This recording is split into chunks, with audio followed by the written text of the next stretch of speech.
Hello everyone, स्वागत है आप सभी का इम्पैक्ट एकेडमी यूट्यूब चैनल पर।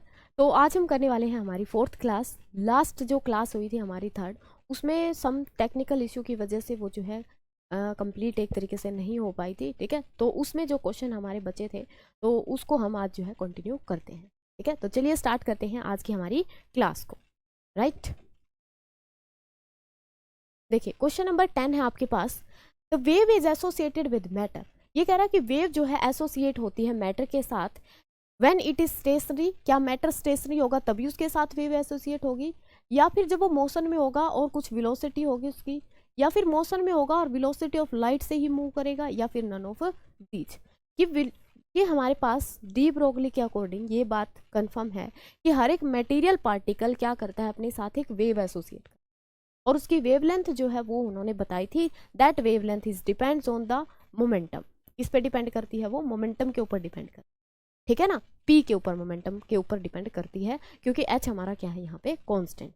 राइट, तो अब यहाँ से हमें देखना है कि जो हमारी वेव एसोसिएट होगी वो एक स्टेशनरी पार्टिकल के साथ होगी, या फिर वो हमारे पास क्या है, एक मोशन में है जो पार्टिकल उसके साथ होगी जो किसी भी वेलोसिटी से जा रहा है। देखो, ये मेरे पास कोई पार्टिकल है, अगर ये जा रहा है, मूव कर रहा है, किसी भी वेलोसिटी के साथ मूव कर रहा है, तो इसके साथ क्या होगी? एक वेव एसोसिएट होगी। जब इसके पास वेलोसिटी होगी, when velocity is equal to zero, then wave length of the wave is zero, that is no wave associate. No wave associate, समझ आई बात? ठीक है, कोई भी वेव एसोसिएट नहीं होगी जब तक पार्टिकल मोशन में नहीं होगा। ठीक है, वेव तभी आएगी पिक्चर में जब हमारे पास पार्टिकल क्या करे? मूव करे। ठीक है, कोऑर्डिनेट्स चेंज करे अपने। Question number 11, dual nature of radiation is shown by. क्या ये जो ड्यूअल नेचर है रेडिएशन का, ये किसके द्वारा दिखाया गया है? कौन सा फिनोमिना है ऐसा यहाँ पे जो ड्यूअल नेचर को शो कर रहा है? ड्यूअल नेचर का मीनिंग कल हमने देखा था। ड्यूअल नेचर मीन्स होता है दोहरा नेचर। ठीक है, दोहरे में यहाँ पे आता है हमारे पास पार्टिकल नेचर। एक तो पार्टिकल नेचर होना चाहिए हमारे पास, ठीक है। दूसरा यहाँ पे होना चाहिए वेव नेचर। क्या होना चाहिए? वेव नेचर होना चाहिए। ठीक है, एक पार्टिकल नेचर होगा, एक वेव नेचर होगा। तो which phenomena shows these two nature? First है आपके पास डायफ्रैक्शन एंड रिफ्लेक्शन। डायफ्रैक्शन की अगर बात करें तो ये हम पढ़ते हैं वेव नेचर शो करता है ये। ठीक है, रिफ्लेक्शन रे मान के चलते हैं, बट यहाँ पे भी हम कहेंगे वेव शो कर रहा है। रिफ्रैक्शन एंड डायफ्रैक्शन ये भी क्या करेंगे? वेव नेचर को शो करेंगे। ऑप्टिक्स में पढ़ते हैं हम।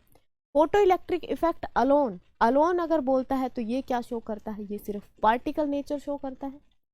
अगर यहाँ पे बोलता है photo electric effect and the diffraction this show the dual nature, ये क्या शो करता है? आपका ड्यूअल नेचर को शो करता है। ठीक है ना, फोटो इलेक्ट्रिक इफेक्ट जो हमने थ्योरी की क्लासेस में देखा था, फोटो इलेक्ट्रिक इफेक्ट क्या प्रूव करेगा?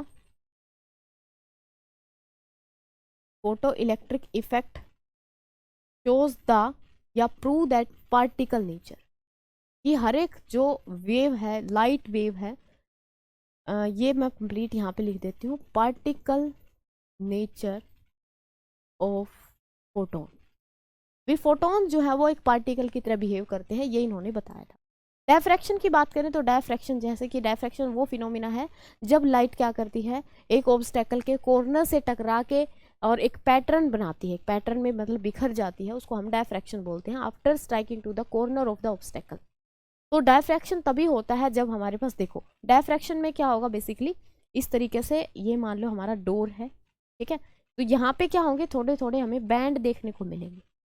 तो यहाँ पे अगर ये सिंपल एक पार्टिकल होता या फिर सिंपल एक रे होती तो क्या होता? एक लाइन दिखती अपने को सिंपली। यहाँ पे क्या होता है? डार्क ब्राइट, फिर से डार्क, फिर एक ब्राइट, फिर डार्क, फिर एक ब्राइट, ऐसे डार्क ब्राइट क्या दिखते हैं? बैंड बने हुए दिखते हैं। तो इसका मतलब वहाँ पे क्या हो रहा है? दोनों के बीच में इंटरफेरेंस हो, क्या हो रहा है? दो लाइट वेव्स के बीच में इंटरफेरेंस हो रहा है। That's why this shows that the wave nature and the photo electric effect shows that the particle nature of the wave. ठीक है, चलिए कोई प्रॉब्लम नहीं इस क्वेश्चन में। नेक्स्ट है क्वेश्चन आपके पास, de Broglie wave corresponding to a particle of mass m and velocity v of wavelength lambda associate with it. यहाँ पे डी ब्रोगली वेवलेंथ जो होगी वो कितनी होगी, lambda is equal to h by p, h by p. This is for the non relative, यानी कि non, ये किसके लिए है, for the material particle, material particle के, ठीक है। मेटीरियल पार्टिकल क्या करते हैं, v स्पीड से अगर जा रहे हैं इसमें अकॉर्डिंग टू द क्वेश्चन, तो हमारा मोमेंटम क्या होता है, mv के इक्वल होगा, ठीक है। यहाँ पे वैल्यू पुट करो तो lambda is equal to h by m, h by m v, ठीक है। तो हमारे पास जो लैम्डा होगा associate with the particle is equal to h by m v, that is option A is your correct. A आपका क्या रहेगा, करेक्ट ऑप्शन यहाँ पे रहेगा, ठीक है। समझ आई इतनी बात, ओके। चलिए इसको नोट करेंगे यहाँ से, फिर क्वेश्चन जो है नेक्स्ट देखते हैं।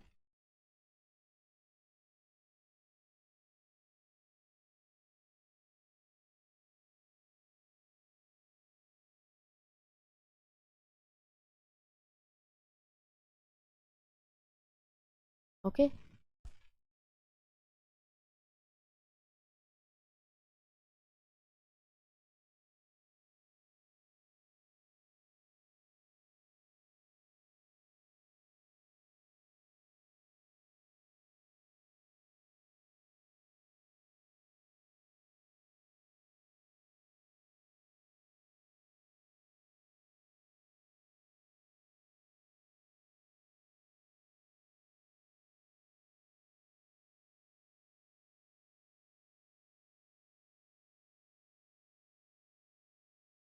चलिए नेक्स्ट क्वेश्चन देखते हैं। What is the momentum of the photon having frequency this, momentum यहाँ पे बताना है कितना होगा जिसकी फ्रीक्वेंसी ये है।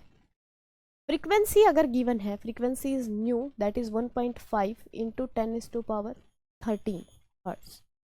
तो हमें क्या बताना है, मोमेंटम बताना है। एनर्जी हमारी होती है पी सी के इक्वल, सिमिलरली एनर्जी हमारी होती है एच न्यू के equal. So we can equate these two equation.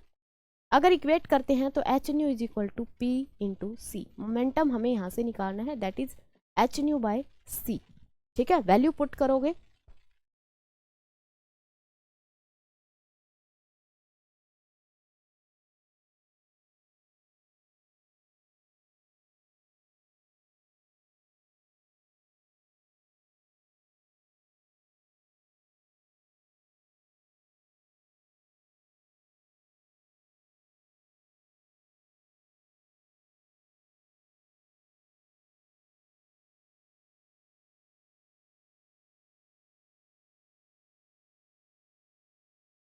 हाँ जी। तो वैल्यू अगर पुट करते हैं इक्वेशन में तो क्या होगा, सी की इसकी एच की वैल्यू हमें पता है that is 6.62 into 10⁻⁻34 and for the nu value is given as 1.5 into 10⁻13 hertz divided by c. C is, c की जो वैल्यू है आपकी कितनी होगी, 3 इंटू 10⁸8, ठीक है। जब हम इस पूरे एक्सप्रेशन को सोल्व करते हैं तो क्या मिलेगा हमें, इसको करेंगे यहाँ से सोल्व, 0.5 बनेगा यहाँ से, ठीक है।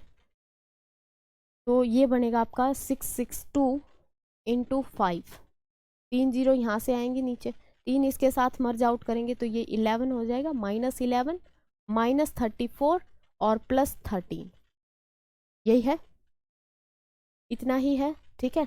चलो इसको मल्टीप्लाई करते हैं इसके साथ 0 तो 1 10 31 3 33 33, ठीक है। और इनटू में क्या हो जाएगा आपका 10⁻, कितना बचेगा यहाँ से बचेगा 2 + 2 -32, कितना होगा ये -32। अब हमें जो ऑप्शन दिखाई दे रहे हैं वो किस में है, या तो 30 में है या फिर 29 में है। 32 ही आ रहा है तो 34 पे तो जा ही नहीं सकते, ठीक है ना। 34 पे तो जाएंगे कैसे, हमें माइनस करना है। तो यहाँ पे हम जाएंगे इसके साथ, यानी कि यहाँ से 3 जीरो, यहाँ से 3 जीरो शिफ्ट करते हैं तो ये आ जाएगा आपका 3.3 इंटू 10⁻⁻29, कितना आ जाएगा 3.3 into -29 power of 10, that is option A is your correct option. Option A आपका क्या रहेगा, करेक्ट ऑप्शन यहाँ पे रहेगा, clear. Next question, the energy of photon of light of wavelength 450 nanometre. हमें बतानी है एनर्जी किसकी, एक फोटोन की जिसकी वेवलेंथ गिवन है आपकी 450 नैनोमीटर। 450 नैनोमीटर को पहले तो सही से करेंगे, -9 मीटर। ठीक है, अब एनर्जी निकालनी है तो एनर्जी होती है hc/λ। h की value 6.62 into 10⁻⁻34, 3 into 10⁸8 value c, and यहाँ पे आ जाएगी 450 इंटू 10⁻⁻। क्लियर? ठीक है, इसको यहाँ से अगर कट करते हैं तो ये आ जाएगा आपका 15 0। इसको मैं यहाँ पे इसको काटेंगे 60, बचेंगे 6 60 अप्रोक्सीमेटली। चलो देखते हैं, 662 इंटू 10⁻, यहाँ से ये 0 इसके साथ मर्ज करेंगे, -8 होगा, -34 ऑलरेडी है, +8 वहाँ पे ऑलरेडी है, और ये हो जाएगा इसके साथ -8 ऊपर जाके +8, एंड डिवाइडेड बाय किससे? 15 से। कैलकुलेशन तो कर सकते हो इजीली, कैलकुलेशन तो की जा सकती है ना। चलिए, तो यहाँ पे इसको मैं जब डिवाइड करूँ तो ये कितने पे जाएगा? 4 पे, 4 पॉइंट समथिंग बनेगा। 4 पॉइंट समथिंग में एक ही ऑप्शन जा रहा है आपका।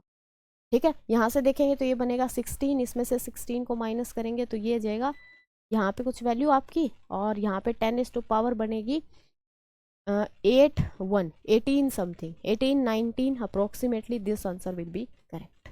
ठीक है, ऑप्शन आपका ए जो है क्या रहेगा? करेक्ट रहेगा, क्योंकि यहाँ पे डायरेक्टली भी हम देख सकते हैं कि 4 से वैल्यू स्टार्ट होनी है, 4 से वैल्यू सिर्फ 1 में ही स्टार्ट हो रही है।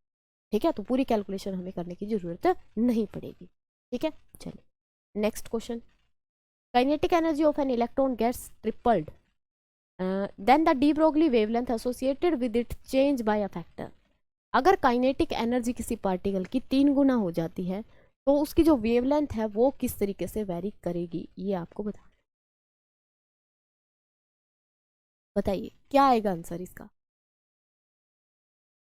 क्या आंसर रहेगा इस क्वेश्चन का आपका? हाँ जी, क्या ऑप्शन आना चाहिए? देखो, वेवलेंथ के साथ काइनेटिक एनर्जी कैसे रिलेट करती है, तो लैम्डा होता है h/p, बट एनर्जी होती है p²/2m। तो यहाँ से अगर p की वैल्यू निकालें तो कितनी आ जाएगी? 2me under the root. Put कर देंगे ये वैल्यू इसमें, तो lambda is equal to h/√2me। यानी कि यहाँ से हमें पता चला कि हमारे पास जो एनर्जी है वो क्या है? लैम्डा के साथ इन्वर्सली प्रोपोर्शनल है, किसके? √e की। तो e हमारे पास कितनी हो रही है? e डैश ये हो रही है 3 गुना जो स्टार्टिंग की थी। ठीक है, स्टार्टिंग वाली थी, तो लैम्डा हमारा क्या हो जाएगा? 1/√3e हो जाएगा। ठीक है, यानी कि √3 के फैक्टर से क्या करेगा? ये अपने पास चेंज हो जाएगा। That is 1/√3 is your correct option. √3 1/√3 क्या आएगा? आपका करेक्ट ऑप्शन है आएगा। क्लियर? यहाँ तक बताओ क्लियर है या नहीं है? आई बात समझ में? चलिए नेक्स्ट क्वेश्चन है। एक पार्टिकल है जिसका मास 1 मिलीग्राम है, has the same wavelength as that of electron moving with the velocity of 3 into 10⁻⁻1। -1 कैसे आ सकता है? ठीक है, वेलोसिटी माइनस में होगी फिर तो वो चल ही नहीं रहा, इसका मतलब यहाँ पे आ जाएगा +2 कर दो, यानी कि इस वेलोसिटी से जा रहा है, रिलेटिविस्टिक वेलोसिटी से जा रहा है। Then velocity of particle is, एक पार्टिकल है जिसका मास 1 mg, और दूसरा हमारे पास क्या है? वेवलेंथ दोनों की सेम है, इलेक्ट्रॉन की एंड पार्टिकल की। इलेक्ट्रॉन चल रहा है स्पीड 3 into 10⁻² के साथ। ठीक है, अब ये यहाँ पे थोड़ा प्रॉब्लम हो सकती है हमें, क्योंकि एग्जैक्टली यहाँ पे वैल्यू गिवन नहीं है, एग्जैक्टली वैल्यू यहाँ पे गिवन नहीं है। तो according to this option solve करते हैं। पार्टिकल का मास ये है, has the same wavelength as that of electron, wavelength of particle is equal to wavelength of electron. ये होता है h/p, ये होगा h/ ये पार्टिकल के लिए, और ये आ जाएगा इलेक्ट्रॉन। h दोनों के लिए सेम होगा, प्लैंक्स कांस्टेंट है। ठीक है, प्लैंक्स कांस्टेंट है तो दोनों के लिए क्या रहेगा? सेम रहेगा। सेम रहेगा तो h तो कैंसिल आउट, यहाँ से क्या आ गया? दोनों का मोमेंटम इक्वल आ गया। मोमेंटम होता है m1v1 m2v2, ठीक है, ये हम कंजर्वेशन में अप्लाई करते हैं। Momentum of mass of particle, velocity of particle, mass of electron, velocity of electron. What we will find out, हमें निकालनी क्या है, वेलोसिटी ऑफ पार्टिकल। तो वेलोसिटी ऑफ पार्टिकल को इधर ही रखेंगे, ये आ जाएगी mass of electron, velocity of electron divided by mass of proton और mass of particle. Mass of electron कितना होता है, अंडरस्टूड है 9.1 इंटू 10⁻31, यही होगा, ठीक है। दूसरा यहाँ पे वेलोसिटी ऑफ इलेक्ट्रॉन गिवन है कितनी, 3 इंटू 10⁻², और उसके बाद मास ऑफ पार्टिकल कितना है 1 मिलीग्राम। मिली को अगर केजी में कन्वर्ट करेंगे तो कितना आ जाएगा, दिस वन, ठीक है। अब यहाँ से जो है वैल्यू का आप सोल्व कर सकते हो। सोल्व करेंगे तो कितना आ जाएगा, ये 9 की 3 के साथ मल्टीप्लाई 3 27 पॉइंट इंटू में 10⁻, बचेगी -3 यहाँ पे है, ऊपर जाएगा +5 31 के साथ, 31 के अंदर से +5 माइनस करेंगे तो कितना हो जाएगा, ये 10⁻26, ठीक है। ये अकॉर्डिंगली हमारे ऑप्शन आया है, यानी कि करने का मेथड आपका यही रहेगा, ठीक है। वैल्यू वो चेंज करके दे सकता है। अगर देखो यहाँ से दिमाग में आता है कि वेवलेंथ के साथ मास एसोसिएट ही नहीं है, वेवलेंथ के साथ मास एसोसिएट नहीं करता, तो कैसे किस तरीके से निकालेंगे। तो अगर वेवलेंथ इक्वल है तो उसका ध्यान रखना कि मोमेंटम भी दोनों पार्टिकल का क्या होगा, इक्वल होगा। And with the help of momentum conservation और मोमेंटम का जो फॉर्मूला है आपका, उसकी हेल्प से आप क्या कर सकते हो, यहाँ से जो है मास कैलकुलेट आउट कर सकते हो, मास भी कैलकुलेट आउट कर सकते हो और जो है वेलोसिटी भी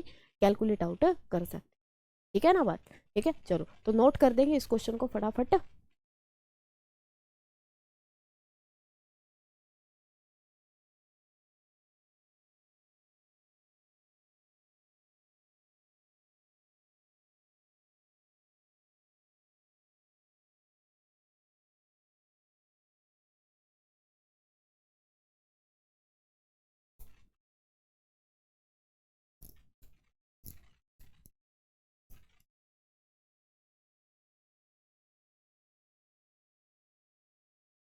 ठीक है, चलिए नेक्स्ट क्वेश्चन।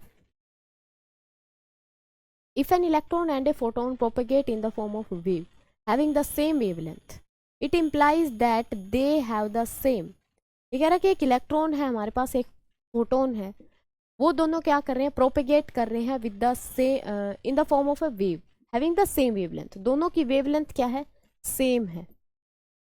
फोटोन है यहाँ पे और एक हमारा इलेक्ट्रॉन, ठीक है जी। It implies that they have the same, क्या सेम होगा, अगर हमारे पास वेवलेंथ सेम है तो पीछे वाले आर्टिकल में ही हम करके आए कि हमारा जो मोमेंटम है दोनों पार्टिकल्स का वो भी क्या होगा, सेम होगा, ठीक है। क्योंकि फॉर्मूला क्या होता है, lambda is equal to h/p, दोनों में h पुट करेंगे तो h कैंसिल आउट हो जाएगा, तो इसका क्या रहेगा, मोमेंटम कंजर्वेशन रहेगा, मतलब मोमेंटम भी सेम रहेगा, ठीक है। कंजर्वेशन यहाँ पे नहीं बोलेंगे, मोमेंटम दोनों पार्टिकल्स का क्या रहेगा, सेम रहेगा, अगर उनकी वेवलेंथ क्या है, सेम है, according to the de Broglie hypothesis. इसके अकॉर्डिंग होगी ये चीजें, डी ब्रोगली हाइपोथेसिस, ठीक है। क्वेश्चन नंबर नेक्स्ट है आपका, de Broglie wavelength is proportional to, de Broglie wavelength जो है किसके प्रोपोर्शनल होती है, वेलोसिटी के, मास के, मोमेंटम के इनवर्सली या मोमेंटम के डायरेक्टली।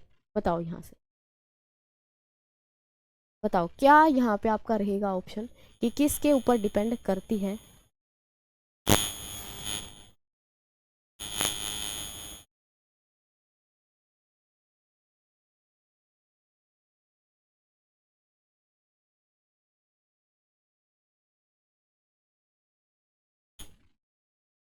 देखो मोमेंटम अगर देखते हैं तो मोमेंटम हमारा होगा क्या, मोमेंटम होगा हमारा lambda is equal to h/p। p के देखेंगे तो इनवर्सली प्रोपोर्शनल है, ये वैल्यू करेक्ट रहेगी, ठीक है। यहाँ पे अगर मास की टर्म में देखते हैं तो h/√2m_e होगा, 2m_e होगा, तो अंडर रूट मास के ऊपर डिपेंड करेगी वेवलेंथ, ना के डायरेक्टली मास के ऊपर, ठीक है। और इनवर्सली ही डिपेंड करेगी किसके साथ, या देखो मास के साथ डायरेक्टली ना कह के मतलब रूट में ना कह के डायरेक्टली भी कर सकते हो, क्योंकि एक फॉर्मूला और है हमारे पास, m v, momentum is equal to m v.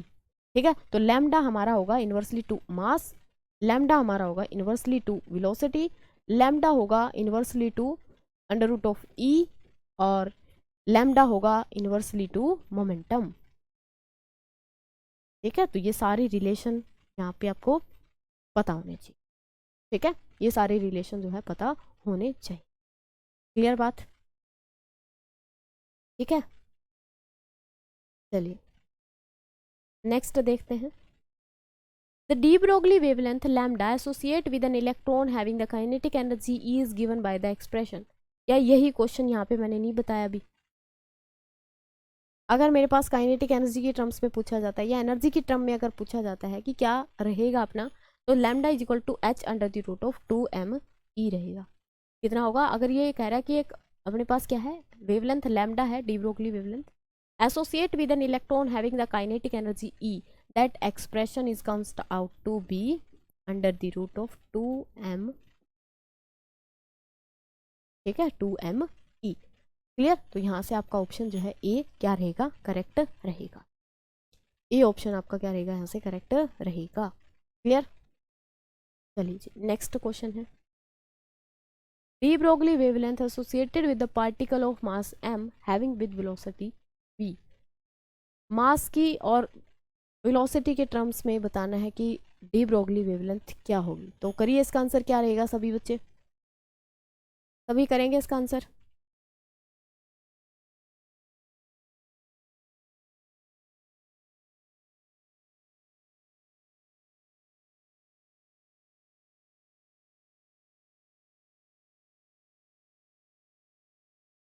ठीक है, क्या रहेगा इसका आंसर बताइए। तो ये ऑप्शन ए आपको दिखाई दे ही रहा होगा, क्योंकि हमारे पास हमने ये फॉर्मूला भाई इतनी बार पढ़ चुके हैं ना। ठीक है, इतनी बार तो हमने हमारा नाम भी नहीं सुना होगा। Lambda is equal to h by p, और पी हमारा क्या होता है, मोमेंटम होता है, that is equal to m v. तो हमारे पास ऑप्शन बनेगा ये h by m v. Right, चलिए नेक्स्ट क्वेश्चन। ओके, क्वेश्चन में कहा गया है if alpha particle, proton and electron move with the same momentum, then their respective de Broglie wavelength lambda a, lambda p, lambda e are related as। अगर इनका देखो ये question है ना, ऐसे हैं जो एक वर्ड से इनका आंसर जो है हम पता कर सकते हैं। कैसे? इसने बोला कि अल्फा पार्टिकल है, दूसरा प्रोटॉन है, और एक हमारे पास इलेक्ट्रॉन, मूव कर रहे हैं सेम मोमेंटम के साथ। बस यहीं से आंसर मिल गया, मोमेंटम सेम तो डी ब्रोगली वेवलेंथ सेम, और अगर वेवलेंथ सेम तो हमारा मोमेंटम सेम। तो आगे कुछ करने की हमें जरूरत ही नहीं, ऑप्शन ए पे मार देंगे टिक। ठीक है, ऑप्शन ए फिर क्या हो जाएगा हमारा, करेक्ट ऑप्शन हो जाएगा। क्लियर हुई बात? हाँ जी, क्लियर हुई बात? ठीक है, तो ये देखने की हमें जरूरत नहीं पड़ेगी। अगर यहाँ पे ये मोमेंटम की जगह पे काइनेटिक एनर्जी बोल देता, फिर वहां पे प्रॉब्लम होती, क्योंकि काइनेटिक एनर्जी में मास इंक्लूड है, फिर हमें मास देखने की जरूरत पड़ती तीनों पार्टिकल का। तो मास के क्या था, जो अपना लैम्डा था, इनवर्सली प्रोपोर्शनल था मास के। ठीक है, इनवर्सली प्रोपोर्शनल है तो फिर अकॉर्डिंगली हमारे पास जो वेवलेंथ है वो क्या हो जाती, इनवर्स हो जाती। ठीक है ना? चलिए क्वेश्चन नेक्स्ट है। ए particle has zero rest mass and non-zero energy and momentum must travel with the speed of। एक पार्टिकल है, ये प्रॉपर्टीज देखना, यहाँ पे एक पार्टिकल है हमारे पास, हैज जीरो रेस्ट मास, जिसका रेस्ट मास क्या है, जीरो। आइडिया लग गया, फोटोन हो सकता है। नॉन जीरो एनर्जी, बिल्कुल पक्का ही फोटोन होगा, है ना, एच न्यू होती है एनर्जी, एंड उसका मोमेंटम भी होगा, एंड उसका प्रेशर भी होगा, उसकी फ्रीक्वेंसी भी होगी, उसका वेवलेंथ भी होगी, उसकी सम वेलोसिटी भी होगी, and that velocity comes out to be c. तो इक्वल टू सी या speed of light in vacuum, क्या रहेगा answer, equal to c, oh bro, equal to c या फिर speed of light. Greater than नहीं हो सकती, ग्रेटर देन तो हो ही नहीं सकती। ठीक है, लेस देन भी नहीं हो सकती, एंड टेंडिंग टू इन्फिनिटी ये तो पॉसिबल ही नहीं। ठीक है ना, इक्वल टू सी होगी, और स्पीड जो है वो कहाँ पे होगी, ये वैक्यूम में। ठीक है ना, फोटोन्स की स्पीड अगर दूसरे मीडियम में चेंज करते हैं तो वहाँ पे वो चेंज कर जाती है। ठीक है, तो वैक्यूम में आपकी स्पीड क्या होगी, सी के इक्वल। राइट, चलिए नेक्स्ट क्वेश्चन है आपका। De Broglie wavelength lambda associate with an electron having the kinetic energy is given by the expression. Question will be repeated. ठीक है, रिपीट है क्वेश्चन, तो ए ऑप्शन आ जाएगा, क्योंकि क्या है, डायरेक्टली पूछा गया है कि काइनेटिक एनर्जी के साथ वेवलेंथ कैसे एसोसिएट करती है, तो अपना ऑप्शन बनेगा ए। ठीक है ना बात। चलिए next question, what will be the ratio of the de Broglie wavelength of proton and alpha particle of same energy. ये आगे बात। ठीक है, सेम एनर्जी अगर है तो मोमेंटम अगर सेम होता तो बात दिक्कत वाली नहीं थी, क्योंकि वहां पे हम 1:1 के टिक मार देते डायरेक्टली। बट यहाँ पे इन्होंने क्या बोला गया है, सेम एनर्जी है। क्या है, सेम एनर्जी है। तो देखो यहाँ से energy of proton and energy of alpha particle is given as equal.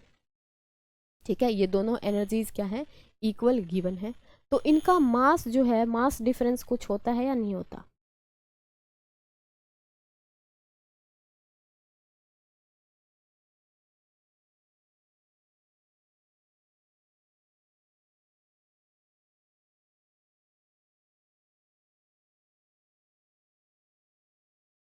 हाँ जी, तो यहाँ पे मास में क्या डिफरेंस होता है, यहाँ पे अगर मास देखें, मास ऑफ प्रोटॉन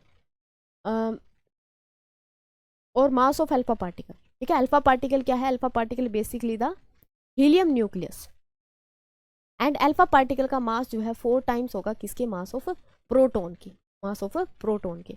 तो यहाँ से लैम्डा देखें, लैम्डा हम यहाँ पे ले लेते हैं ऊपर अल्फा प्रोटॉन की,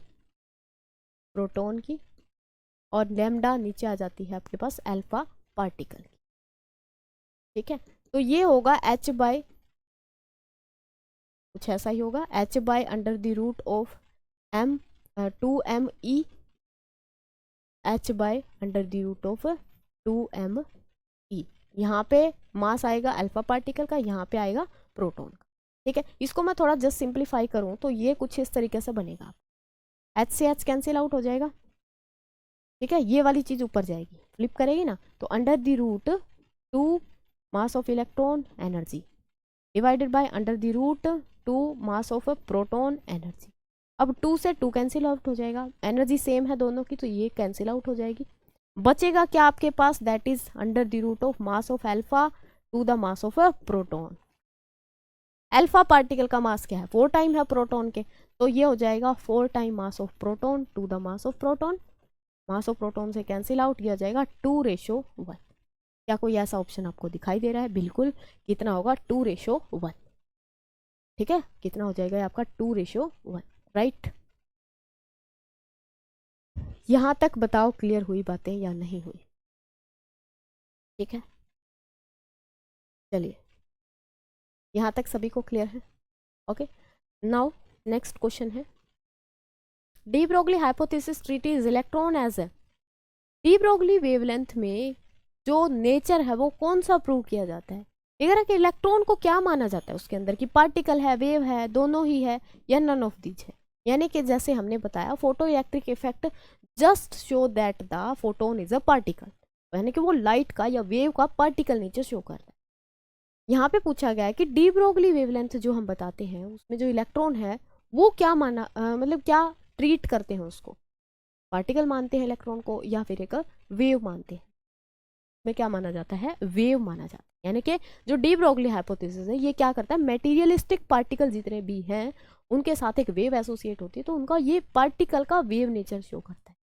ठीक है, पार्टिकल का क्या दिखाता है कि एक वेव ही हो सकती है। Question next, if an electron and a photon in the form of a wave traveling with the same wavelength, this implies, कुछ करने की जरूरत पड़ेगी आपको, सेम क्या है, वेवलेंथ है, तो सेम मोमेंटम आना चाहिए, मोमेंटम ढूंढो ऑप्शन में है तो ठीक है, अदरवाइज कुछ और करना पड़ेगा। मोमेंटम ऑप्शन में है तो डायरेक्टली क्या कर दोगे, टिक मार दोगे। Next question, de Broglie wavelength is proportional to, de Broglie wavelength is proportional, inversely proportional to the, है हाँ, ये अकॉर्डिंग टू डी ब्रोगली ने जो हमारे पास हाइपोथेसिस दी उसमें बताया गया कि लैम्डा इनवर्सली होगा पी के, फिर यहाँ पे कांस्टेंट आया that is h by p. ठीक है, तो इनवर्सली होगा किसके, मोमेंटम के। Next, the kinetic energy of electron and proton is 10⁻32 joule, then the relation between the de Broglie wavelength,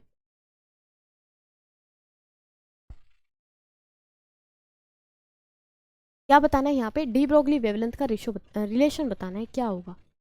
the kinetic energy of the electron and proton is this, then the relation between their de Broglie wavelength.